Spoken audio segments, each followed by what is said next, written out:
भागवत दिव्य कथा, जहां पर एक तरफ ब्राह्मण देवता, एक तरफ राजा अपनी अपनी भक्ति को सिद्ध करने में लगे हुए हैं। कहा कि भगवान की भक्ति कोई सिद्ध करने के लिए नहीं है, प्रूफ करने की चीज नहीं है। भगवान की भक्ति तो अनन्य रूप से चलनी चाहिए, निरंतर चलनी चाहिए, जिसमें कहा कि कोई भेदभाव नहीं, कोई कंपटीशन नहीं है, और अधिक से अधिक जितना हो सके प्रभु का नाम का जप होना चाहिए। लेकिन यहां पर ऐसी व्यवस्था बनी कि राजा ने ब्राह्मण देवता को देखते हैं कि इसकी भक्ति में कितना दम है।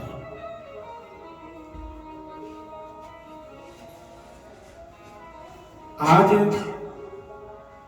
जो भगवान के गण हैं वो कहते हैं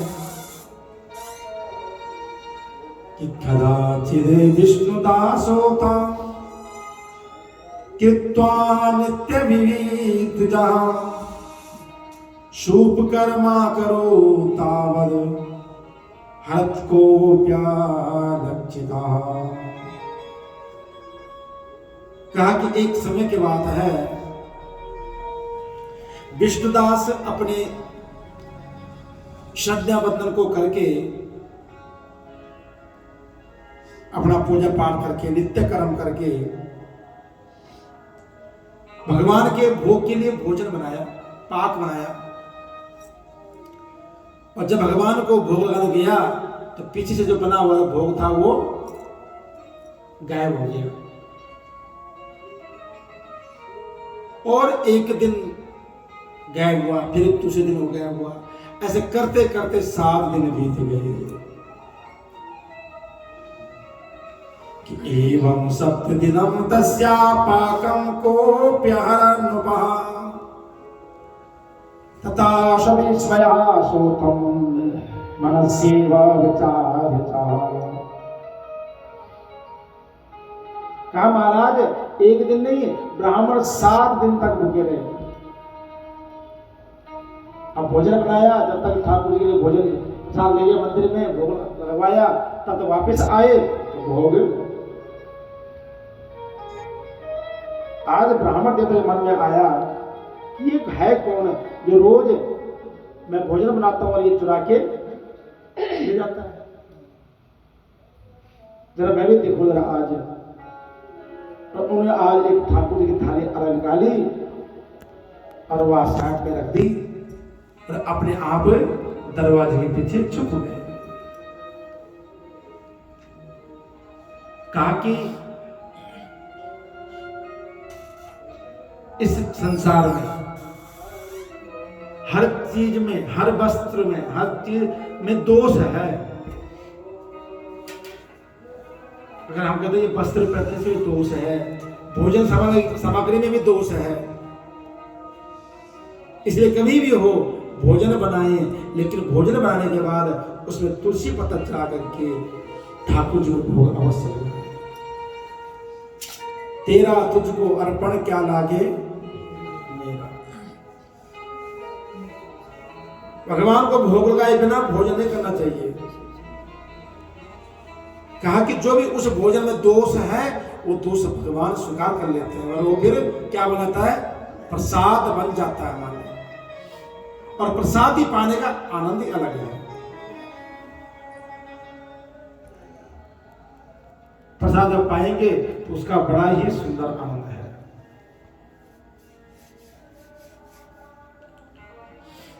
इसलिए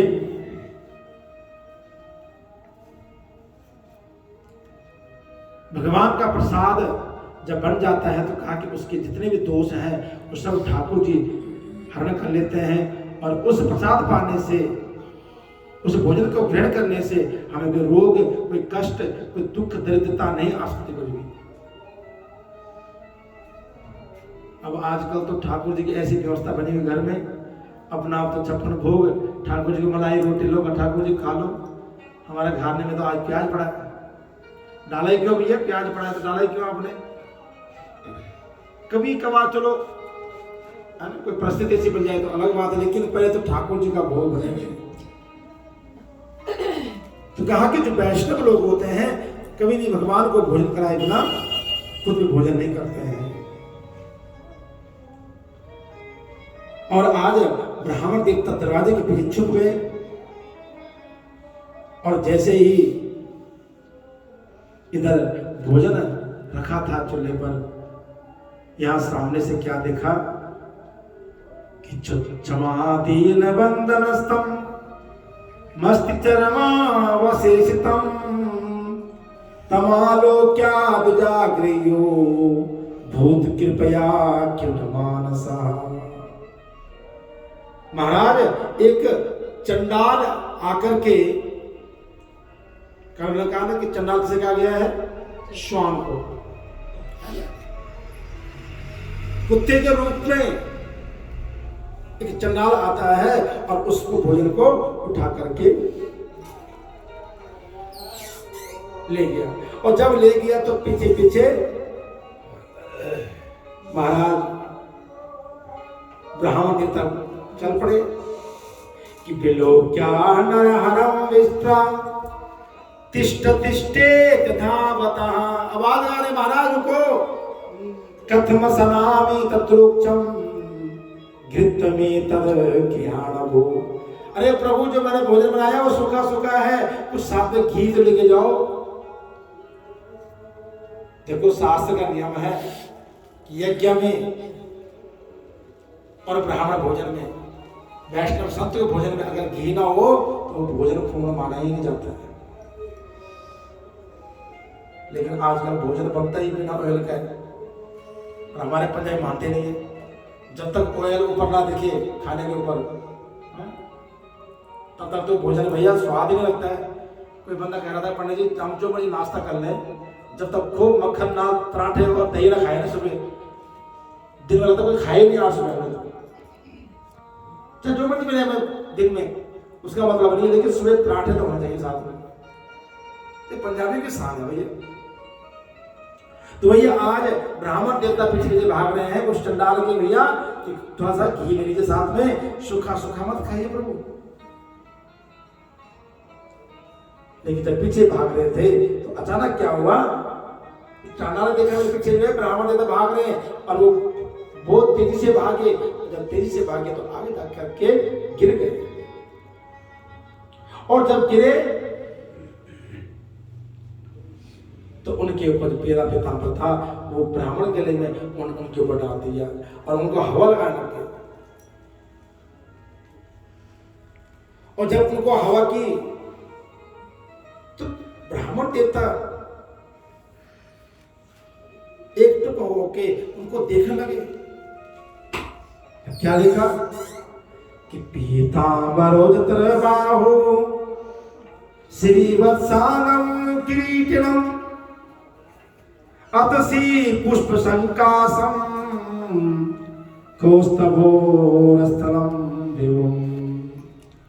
साक्षात भगवान नारायण उस दिव्य देह से प्रकट हो गए। ओ नारायण भगवान की जय। उस पीताम्बर से ढके हुए शरीर से एक दिव्य शरीर चतुर्मुख रूप में, चार हाथ गले में वैजयंती माला शंख चक्र खड़े हो गए। और इतना ही नहीं कि अथा सक्रादयो देवा तत्रेवाभ्यास्तत्र गंधर्वाप्सरश्चापि जगमुच्चारो मुदा। कहा महाराज सभी देवता लोग वहां पर आकर के प्रकट हो गए। यहाँ तक गंधर्व किन्नर स्वर्ग लोक की अप्सराएं तक वहां पर नित्य गीत गा लग गई। कोई नृत्य कर रहा है, कोई गीत गा रहा है भगवान के स्वागत में। आज ब्रह्मा जी ने आज ब्राह्मण देवता को अपने गले लगाया,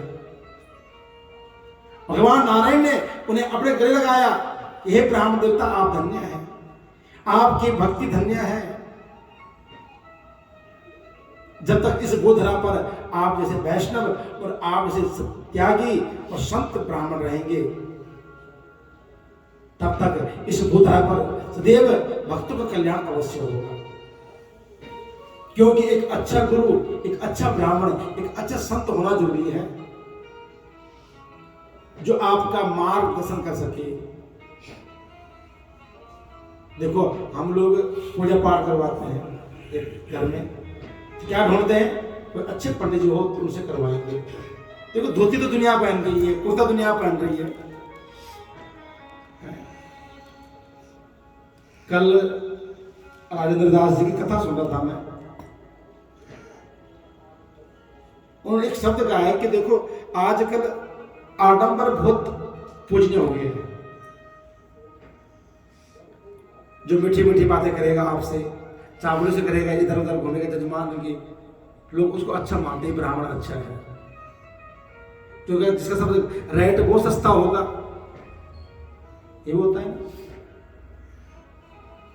तो पंडित जी बढ़िया है, ये ठीक है, चाहे वो मंत्र अशुद्धि बोल रहे हो, तुम्हें क्या पता क्या मंत्र बोल रहे,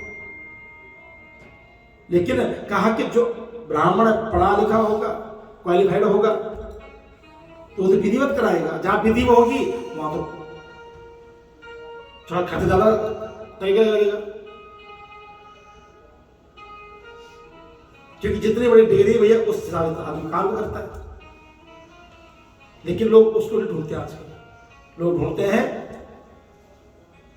कि जो कि बड़ा तोता बड़ा पोता, पगड़ी बड़ी ब्राह्मण की, और अक्षरम चेवदानामी, हाँ जी पुनः पुनः है। कली का लक्षण हमारे गुरु जी बोलते थे, बढ़िया धोती पहनी हो, बढ़िया पटका पे लगाए हो गले में, सुंदर सा त्रिपुंड, और अक्षर एक ना आता हो, अक्षरम चेयामी, हाँ जी पुनः, हाँ जी बाबू जी, हाँ जी माता जी, बस हो जाएगा जी, बस चिंता ना करो बस। ऐसे ब्राह्मण कभी भी हो ध्यान रखना, बच के रहे। जो आपके हर हाँ पे हाँ मिलाए, समझना वो ब्राह्मण नहीं है। कुछ तो बात हो, ऐसा हो जहां पर वो आपकी बात को काट सके, नहीं बोला जी ऐसा नहीं, हमने ऐसा करना है, शास्त्र में ऐसे लिखा हुआ, हमने ऐसा करना है। अब एक चीज देखो ना कि मंदिर में वो ब्राह्मण टिके हुए आज डेट पे, किसी 20 साल 25 साल से, जो कमेटी वालों के हाँ पे हाँ मिलाएंगे, जिसने एक बार ना कर दी ना वो किया, कहीं भी देख लो आप, जिसको ये लगेगा हाँ भाई कहीं मैंने बाहर कहीं कुछ मेरी व्यवस्था नहीं पड़ सकती या मैं खा सकता बाहर, तो वो टिके हुए हैं कि 25 साल हमें भी गया बेचारा में। लेकिन जो पढ़ा लिखा होगा कहीं ना कहीं आपकी बातों का विरोध अवश्य करेगा, क्योंकि आजकल हमारे बच्चे नहीं पूरी बात सुनते हमारे, वो भी हमारे हर नियम फॉलो नहीं करेंगे, वो भी कई बार बोल देते हैं पापा ऐसा नहीं, ऐसा होता है, होता ही नहीं होता है। तो आप तो फिर भी पढ़े लिखे हो, एजुकेटेड हो, उम्रदार हो, आप कैसे सुन लोगे? किसी मालिक के अंदर काम करोगे 10 दिन 20 दिन, जब आप बोलोगे हद हो रही है, एक दिन आप लोग बोलोगे सर ऐसा नहीं हो सकता, काम ऐसा नहीं, ऐसा चलता है काम। कि बड़े बड़े कंपनी में भी उन्होंने अपने सलाहकार रखे होते हैं। आज देश को चलाने वाला पीएम मोदी है, प्रधानमंत्री, लेकिन उसके सलाहकार भी कौन है, क्या नाम है उसका? जयशंकर। एक और भी है, अजीत डोभाल। अब बहुत पुराना बंदा है, आज का नहीं है। डोभाल क्या होता है पता है आपको? ब्राह्मणी है, पौड़ी का है, उत्तराखंड का। जितनी सार बुद्धि ब्राह्मण की होती है ना, ध्यान रखना, ब्राह्मण बल से नहीं खाता है, ताकत से नहीं खाता, वो बुद्धि से खाता है। शास्त्र प्रमाण है इस चीज का कि ब्राह्मण से कोई आज तक तर्क में जीत नहीं पाएगा। और दूसरी बंदर की बुद्धि बड़ी तेज होती है। जितनी सार बुद्धि कहा कि ब्राह्मण की होती है, और जितने भी आज तक राजा महाराजा रहे हमारे पूर्वज, अच्छे राजा, उनके सलाहकार सदैव कोई संत कोई ब्राह्मण रहा होगा। आप हिस्ट्री पढ़ के देखिए, आप राम राज्य देख लो, भगवान कृष्ण का राजा देख लो।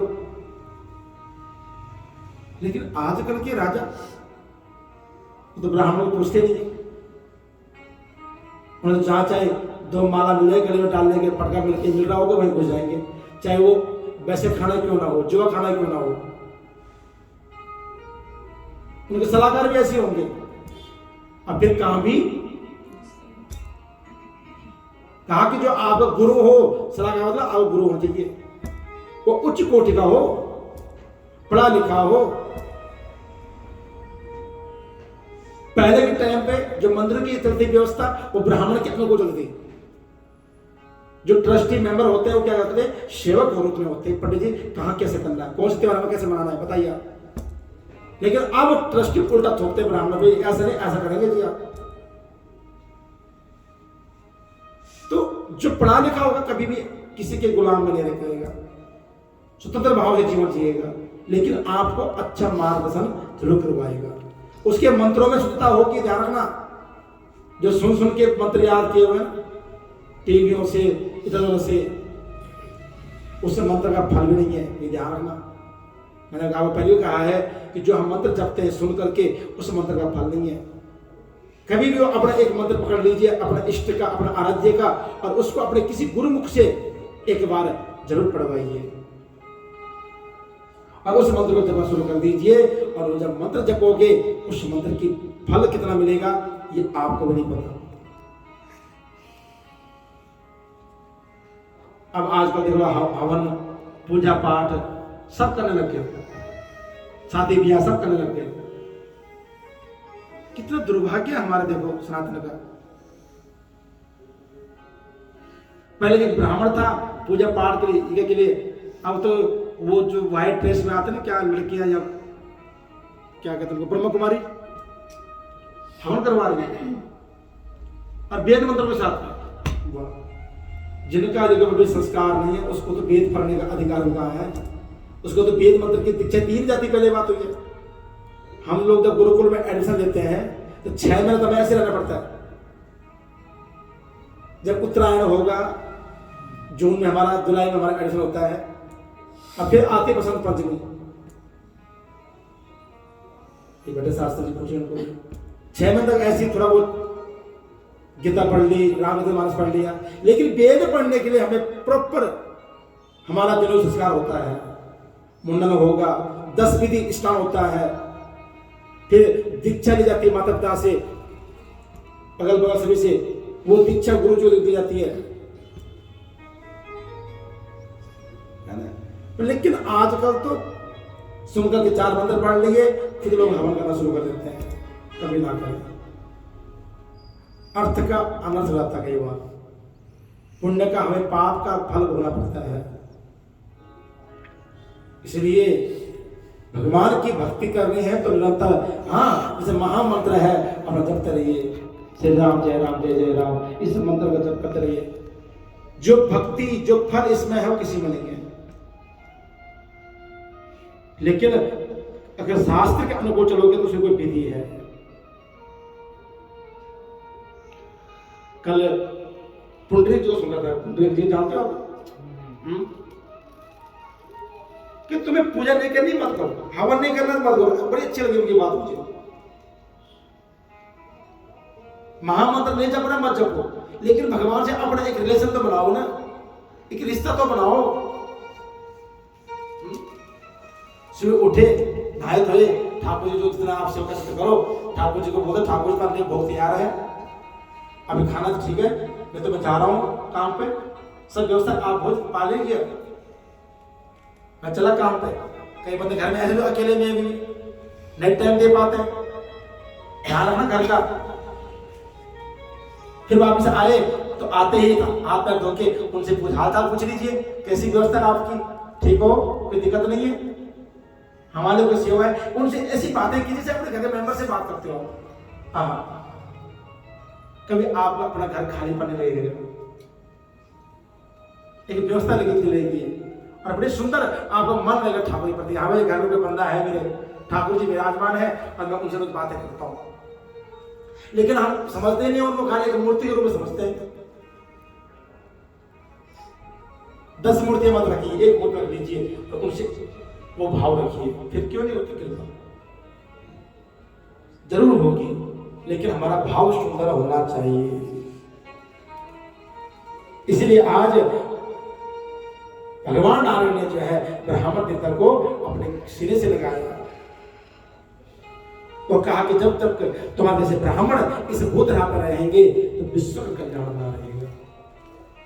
क्योंकि एक संत तप करता है, उस तप का फल चारों ओर फैलता है। ये ध्यान रखना कि हमारा भारतवर्ष में इतना तप, इतना पूजा, इतना पाठ, इतनी कथाएं होती है कि ना पूछो। ये पाप हो रहे तो पुण्य भी तो हो रहे हैं। कितनी आबादी है हमारे भारतवर्ष की?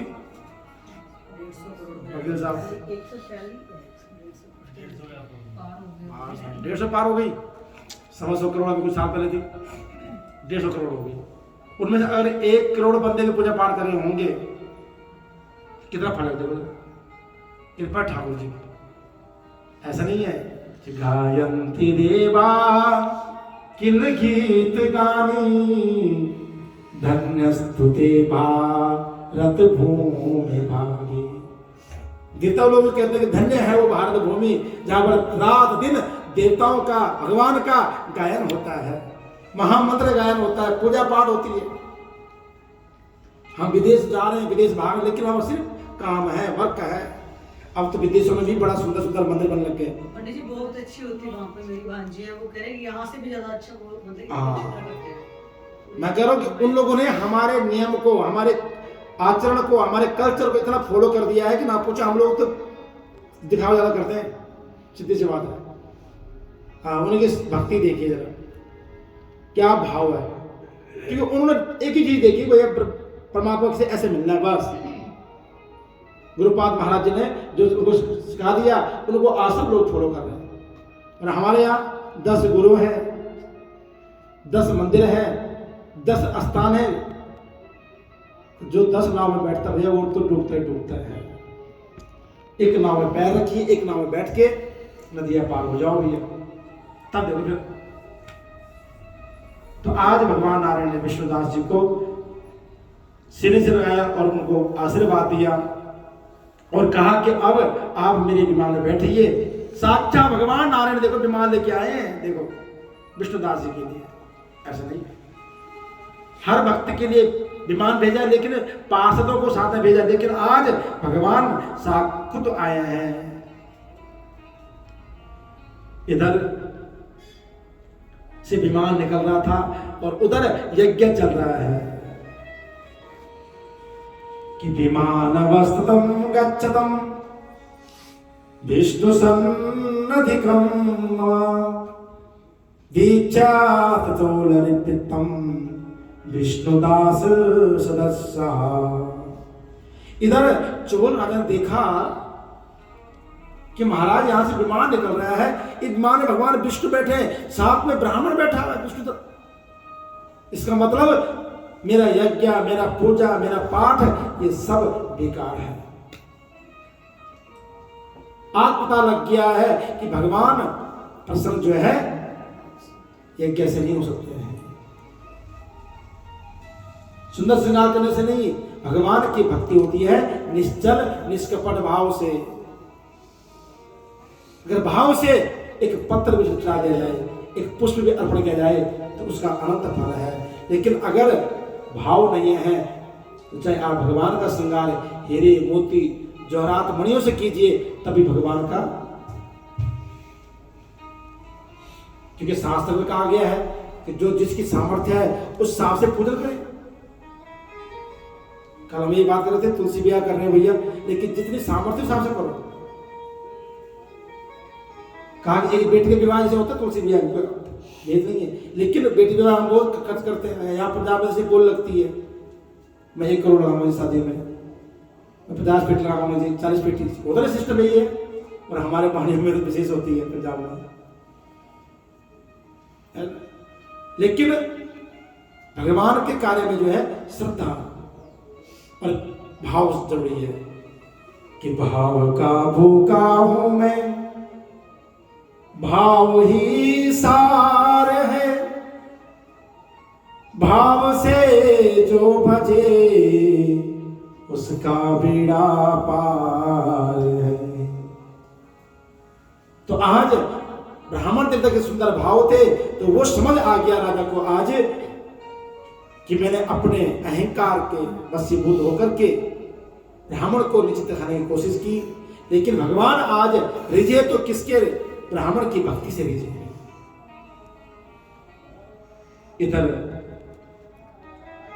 राजा ने कहा अपने गुरुजी से कि महाराज यत् स्पृदं दयामया चित्तत्याग ज्ञानाकृतं विष्णु स्वरूप दीर्घो गति याति वैकुंठ मंदिरम। हे गुरुदेव, जो मैंने यज्ञ किया, दान किया, वो सब निष्फल हो गया, लेकिन ब्राह्मण ने देखो आज साक्षात भगवान का रूप धारण करके मानो दूसरे नारायण प्रकट हो गए हो, और आज विमान बैठ करके कहां जा रहे हैं, वैकुंठ जा रहे हैं। परंतु अब तक भगवान विष्णु मेरे पे प्रसन्न हुए हैं। यहां मालूम होता है कि मेरे दान से, मेरे यज्ञ से, मेरे पूजन से भगवान 1% भी प्रसन्न नहीं हुए हैं, क्योंकि मैंने अज्ञानता में, क्रोध में, अहंकार के वशीभूत होकर के कर्म किया है। इधर गण कहते हैं इस प्रकार जो है आज मन खिन्न हो गया राजा का, मन में वैराग्य भी आ गया है, और उसी टाइम अपने भांजे को बुलाया, और अपने भांजे को बुला करके जो है अपनी राजगद्दी उसे सौंप दी, और भगवान की भक्ति में अब अपने आप को समर्पण करने की कोशिश कर रहा है। इधर जो उनके गुरुजी थे मुद्गल ऋषि, उन्होंने क्या किया, जब देखा कि हमारा शिष्य है उसको आज भक्ति का फल नहीं मिला, और बड़ा क्रोध में आ गया। देखो जब बंदा कोई कर्म करता है ना, उसका फल ना मिले तो लास्ट में क्या होता है ऑप्शन है, वो अपने आत्महत्या में आ जाता है। पैसा इन्वेस्ट कर दिया, फैक्ट्री लगाई, नहीं चल पड़ी, बहुत लॉस में आ गया, बंदा कहता आत्मा कर लेते हैं। कई जो अहंकारी लोग होते हैं ना, जिनको अपने आप से या अपने भाग्य से बहुत ज्यादा अपेक्षा होती है, ध्यान ना, कहा कि क्रोध क्यों आता है, किसी ने कहा क्रोध का कारण क्या है, कहा तृष्णा। जब हमारी तृष्णाएं पूरी नहीं होती ना, इच्छाएं पूरी नहीं होती, तब गुस्सा आता है। लेकिन जिसे तृष्णाएं विशेष नहीं होगी तो गुस्सा किस बात का, ठीक है भैया मिल जाए तो ठीक है, नहीं कोई बात नहीं, ठीक है। जब हमें पता है कि नहीं यार यहां से इतना मिलना ही मिलना है, अब नहीं मिले वो काम, तब क्रोध आता है, और तब क्रोध जब जन्म लेता है तब इंसान पाप कर बैठता है। तो आज राजा ने भी वो कर्म किया है, अपने गद्दी अपने भांजे को सौंप दी। उस देश में आज भी लास्ट में अपने भांजे को गद्दी सौंपते हैं, ये परंपरा है आज भी। तो कहा कि उसके बाद अग्निकुंड में छलांग लगा दी कि विष्णु भक्ति त्रादे मनोवाक्य कर्म भी इत्युक्त्वा सो पदसिद्धो सर्वेषां सदा। पश्चाताप के अग्नि में जल करके आज अग्निकुंड में आज छलांग लगा दी। इधर मुद्गल ऋषि जी ने अपनी जो है शिखा उखाड़ी और आज शिखा जो है अग्नि में डाल दी, और श्राप दे दिया कि मेरे वंश में आज के बाद कोई शिखा नहीं रखेगा। मुद्गल गोत्र के आज जो भी ब्राह्मण है वो शिखा नहीं रखते हैं। उसी समय जो है भगवान नारायण उस यज्ञ कुंड से प्रकट हो गई। बोले कि नारायण भगवान की जय। तावदावेवो विष्णु कुंडाग्नो भक्तिवत्सलः तमालिगनं विमानाग्रं समारोहादुच्यता। साक्षात त्रभुज रूप में भगवान एक कुंड से प्रकट हुए और राजा को अपने गोद में लेकर के बाहर निकल गए। ऐसा नहीं है, भगवान की कृपा हर किसी पर है। जो भगवान को प्रेम से भजे उसमें भी दृष्टि है भगवान की, जो क्रोध से भजे उसमें भी दृष्टि है। सुदामा जी ने अनन्य भक्ति की थी तो भी भगवान की दृष्टि थी, लेकिन कंस ने दुश्मन से भजे भगवान को तो भी भगवान की दृष्टि उसी पर थी। चाहे आप उनको प्रेम से भजो चाहे शत्रुता से भजो, लेकिन भगवान हर रूप में आपको गति प्रदान करेंगे।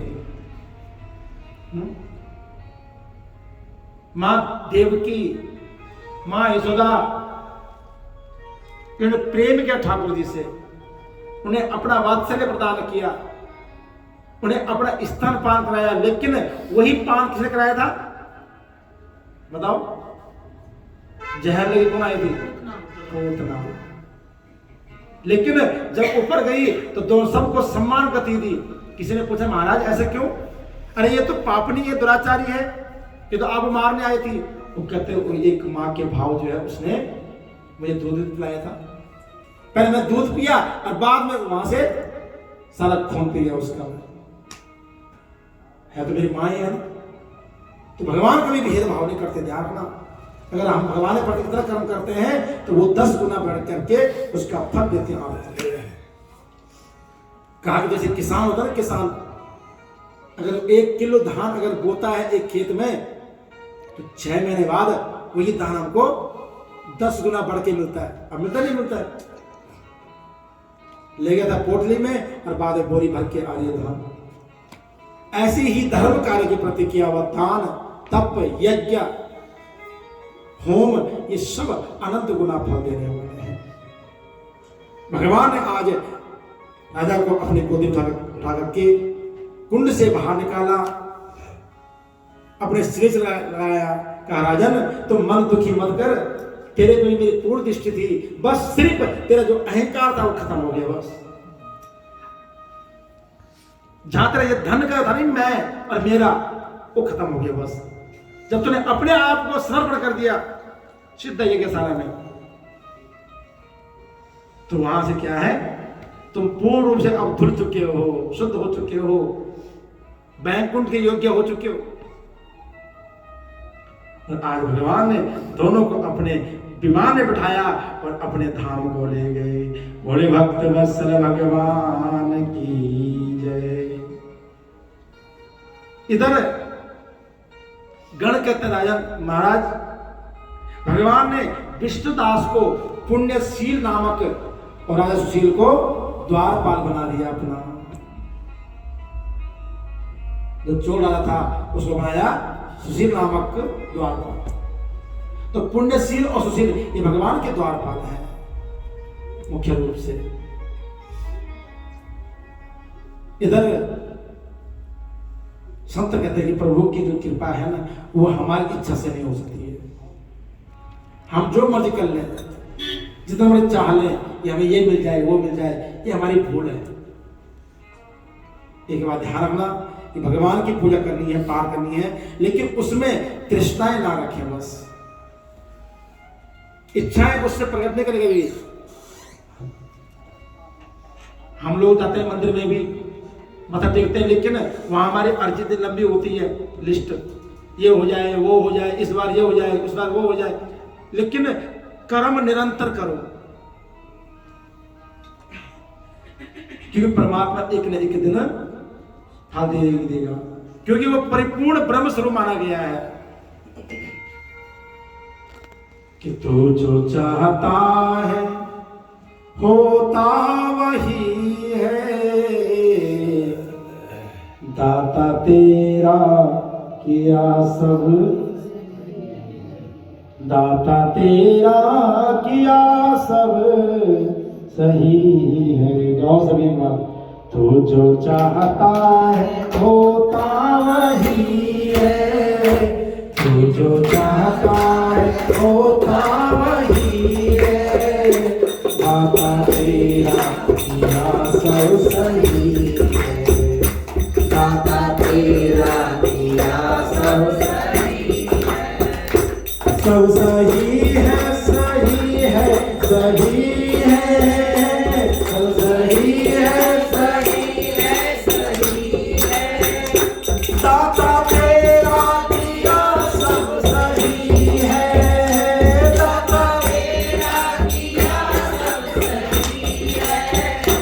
तो जो चाहता है होता वही है, तो जो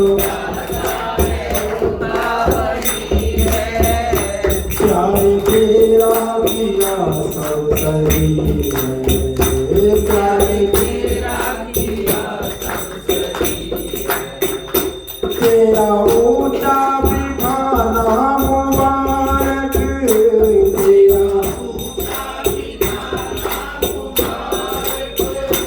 तेरा नीचा बिठाना मुबारक, तेरा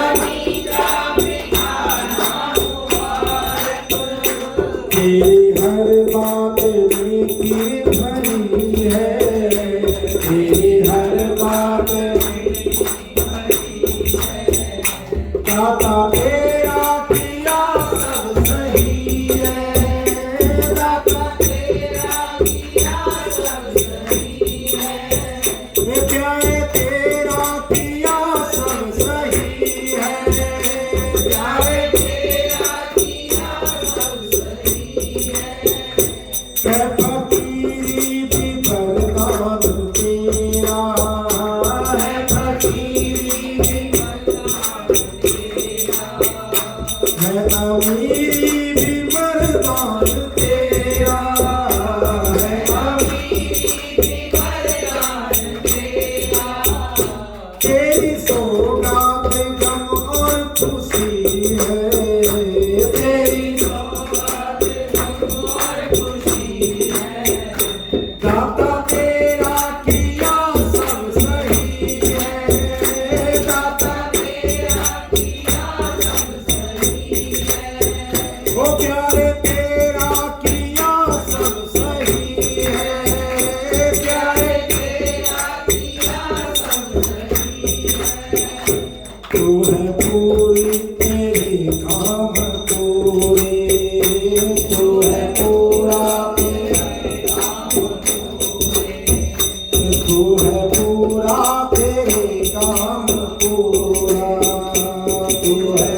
भक्त वत्सल भगवान की जय।